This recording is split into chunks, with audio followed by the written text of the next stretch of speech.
Hello, everyone, and welcome to Healing Connection. I'm Joy McBride, and in today's episode, we're going to be discussing an issue that is very close to my heart. How children are affected when a parent or parents is dealing with PTSD. Whether you're a veteran, first responder, a spouse, or a caregiver, you may have witnessed firsthand how a parent's struggle can impact even the youngest members of our family. Today, we're going to explore the signs that children might be struggling, discuss a variety of tools and strategies to help them cope, and highlight why it's essential for children to connect with someone who understands or can help guide them through these challenging times. Before we begin, I would like you to take a deep breath. If you're listening as a parent or a caregiver, reflect also as a veteran or first responder. But what I'd like for you to do is to reflect on a moment when your child's smile brightened your deepest difficulties, circumstances. Let that moment remind you there's hope in healing, even in the toughest of times. Let's get started. Understanding the impact on children. When a parent is dealing with PTSD, the entire family feels the impact, especially the children. Kids are incredibly perceptive. They pick on shifts of moods, tension in the house, and the unspoken stress that comes with watching a loved one struggle. Children may not understand why their parents sometimes seem distant, irritable, or unpredictable. Over time, these experiences could lead to anxiety, confusion, and a sense of isolation for the children. Here's some things what to watch for. Change in behavior. Watch for sudden changes as a withdrawal from friends, decline in school performance, or increased agitation and aggression. Emotional ups and downs. Mood swings persist, sadness, or exercise excessive worrying about what their parent can be a sign that the child's trying to process what they're witnessing. Sleep and appetite. Disruption in sleep patterns or appetite often indicate that a child is under stress. Self-blame and guilt. Sometimes children make mistakenly believe that they are the cause of their parents' distress. It's important to remember that each child is different. While one might express their worry through anger, another might become unusually quiet or anxious. I'd like you, as parents, caregivers, or supporters, to think about one change you might have noticed in your child's behavior, either at home or at school. It might be a suitable change in their sleep habits or withdrawal from usual activities. Keep that observation in mind as we discuss tools and strategies to support them. Understanding these signs early can help you take proactive steps to ensure that children are given the proper support they need. Tools and strategies for helping children. Now that we've talked about the signs to watch for, let's move on to the tools and strategies that can help children with these challenges of having a parent who is dealing with PTSD. These tools are designed to support children emotionally and offer them a way to express their feelings in a safe and constructive way. Practical tools for children. Number one, art and play therapy. For younger children, art and play can be incredibly therapeutic. Activities like drawing, painting, or playing with clay allows kids to express emotions that they may not be able to verbalize very well. Consider setting up a small art time in your home where your child can explore their feelings through creative expressions. Number two, storytelling and journaling. Older children may benefit from keeping a journal. Writing or drawing about their day can help them process their emotions. Storytelling, where they imagine adventures or scenarios where characters overcome challenges. This can empower them and provide a positive framework for understanding difficult situations. Number 3, mindfulness and relaxation exercises. Simply breathing exercises, such as taking a slow, deep breaths while counting to 4. This can help calm the nervous system. You can introduce mindfulness practices through fun, interactive apps designed for kids, or even by guiding them through a short mindful moment before bed. Number 4, establishing a routine and consistency. Consistency provides a sense of security. Maintaining a regular schedule, meal times, homework, play, and bedtime helps children feel safe even when there are fluctuations in the household. Routine can act as an anchor in chaotic times. Number 5, safe spaces and trusted adults. Encourage your child to speak with a teacher, a school counselor, or a trusted family friend if they ever feel overwhelmed. It's vital that children have at least one person they can turn to who understands their situation. Sometimes having a mentor or a peer group where they can share their experiences builds resilience. I would like for you to take a moment to think about a coping strategy you may want to introduce into your household. Whether it's designing an art corner, starting a bedtime routine that includes a few minutes of mindfulness, or even planning a weekly family check-in. Write it down or make a mental note. Remember, these tools are not a one-size-fits-all. You may need to try different approaches and see what actually resonates most with your child. The importance of professional and peer support. While the tools we've discussed are incredibly valuable, sometimes children and their families benefit from additional support.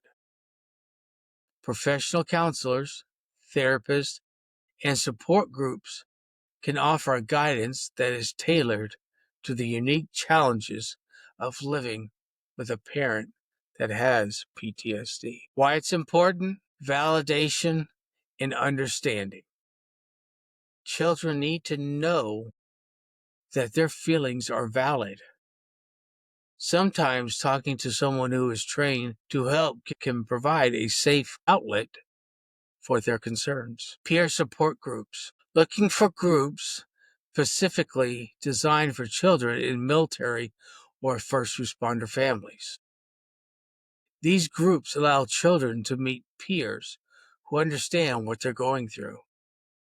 Even a structured program at school can sometimes provide a supportive network. School-based support. Many schools offer counseling services. If you notice signs that your child is struggling, such as changes in mood, behavior, or academic performance, maybe you might want to consider talking to a school counselor. Family therapy. In some cases, family therapy is invaluable. It allows everyone to share their experiences and learn how to support one another better. For those in crisis, if you or your child needs immediate help, simply someone to talk to, please remember that you or them can text 988. This is confidential in a free service that is available anytime you need it. And if you have questions or further guidance, feel free to email me at htfwmidwest@gmail.com. Think about whether your child currently has a trusted adult or professional that they can speak to. If not, consider reaching out to your local school or community center today to see what resources are available. This extra layer of support can be key in ensuring that your child feels heard and understood. Positive messages and accountable ideas. Despite the challenges, there are many positive steps you can take to ensure children not only cope, but thrive. Here are some ideas I encourage you to pass along. Number one, positive strategies. Celebrating small victories. We've talked about this before. This can also be the same thing that you talk about with your children. Because if it works for you, maybe it could work for them. Whether it's managing a difficult day or making progress in expressing their feelings, celebrating small successes builds confidence and resilience. Number two, create a feeling toolbox. Work with your child to build a physical or digital toolbox filled with items or ideas that help them feel better. This could include a favorite book, a comforting toy, inspiring quotes, or even a list of deep breathing exercises. Number three, encourage open dialogue. Regularly encourage your child to share how they feel. This could be done at dinner or during a set talk time each day. Let them know it's okay to talk about tough things. Just like it's hard for us to talk about tough things, it's hard for them too. So you have to be patient and you have to understand this is something new to them and they're trying to deal with it. Number four, incorporate fun and laughter. Build in time for fun activities that can help distract from stress. A family game night, outdoor play, or a creative project can do wonders for emotional well-being. And we all know that laughter is a good therapy. Something else that you could try is bring up memories that the child remembers and talk about them and talk about how happy they were and what it looked like to them. Number five, read together. Books and stories can be powerful tools. Choose stories that deal with overcoming challenges, emphasize empathy, and provide role models who show resilience in the face of adversity. Take a minute to envision one activity that you believe could spark joy or comfort in your child.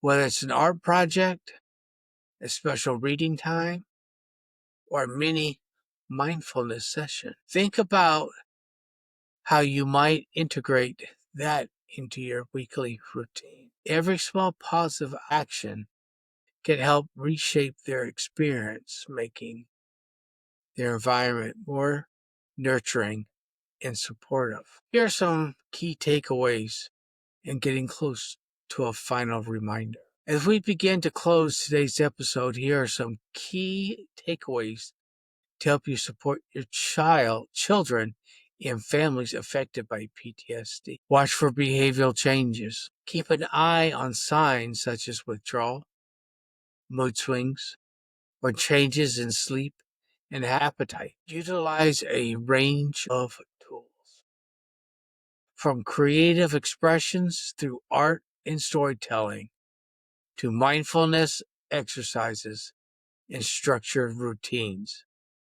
There's a wide array of coping strategies that can help children feel secure and understood. Facilitate open communication. Ensure that your children have someone they can talk to, a trusted adult, counselor, or peer, in whom they can feel confident without judgment. Leverage professional help. Don't hesitate to reach out for professional help when needed.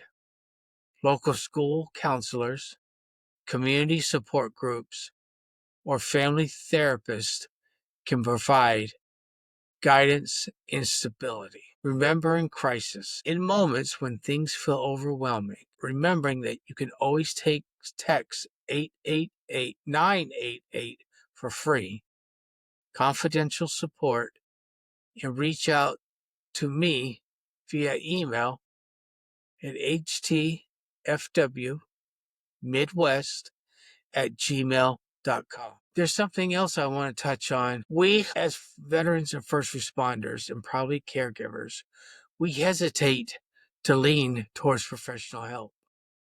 We think we've got it all under control. But remember, we ourselves had to look at first for professional help, one way or another. And yes, they're dealing with things that are different, but it doesn't mean that they're struggling in these. When it was hard for us, it's hard for them too. So even after a first couple of sessions, even if they don't open up all the way, don't push it. Don't worry about it. It took us time. It's going to take them time. Yes, they haven't had it built it over and over and over in their head with everyday life like we did when we were deployed or on calls all the time. There are times that we could sit down and think of something happy ourselves. And it took us a while to talk to people. So give the children the same respect. I say all this because I screwed up a very long time ago. You see, when I first came home from deployment, I was still very, very, very. And one day when I was unpacking my stuff, my daughter came in.